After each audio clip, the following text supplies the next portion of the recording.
Ankasitrana tokolasitapoko vavy fiarahanao fahita lavitra ma TV manolotra ny araba ihany koa ary manasanao anaraka hatramin'ny farany indray ny fampahalalam-baovao amin'ity takariva ity.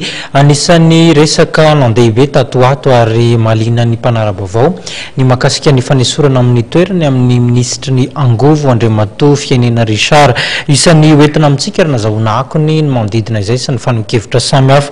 Eo ihany koa ny zava-mitranga eny anivon'ny lapam-panjakana na Tsimbazaza eny manoloana ilay fikasana tanterahana fitsipapitokisana ho an'io anivon'ny gouvernement. Kasika ihany koa ny atsotsika hoe fandatsahana orana artifisialy izay antony na ihany koa heverana ny mety hisorohana ny délestage na ny fatapatapanjiro nazahoana akony ka dia hoentina amintsika ihany koa izany. Nandritra ny filan-kevitry ny ministra Omaly no tapaka fa esorina tsy ho ministry ny Angovo intsony Andriamatoa Fiainena Richard. Izao moa natao taorina ny tombana izay nataony Premier ministre lehibe ny gouvernement Andriamatoa Coly Roger.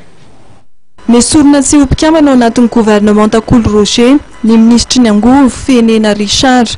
Ny filan-kevitry ministra Omaly no nanapaka ny fianesorana azy. Raha ny fanazavana voaray dia fanapa-kevitra niraisana taorian'ny tombana nataon'ny Premier ministre Coly Roger no nandraisana ny fanapa-kevitra.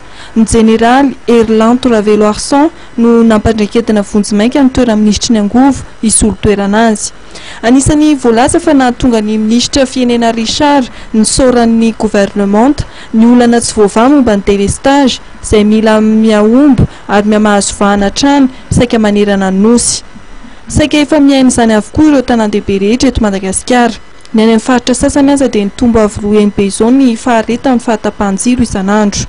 Efa niteraka resabe tao anaty volana maromaro ny amin'ny fanovana eo anivon'ny gouvernement. Tombanana fa fisantarana amin'ny fanovana ihany ny tranga teo anivon'ny ministera ny Angovo iny raha ny fihetsiky ny filoham-pirenena izay nambara ny loharanom-baovao sasany fa efa tonga midondra tambatra manery ireo mpikambana amin'ny gouvernement hihetsika amin'ny fanatanterahana ireo fandaran'asa fampandrosoana.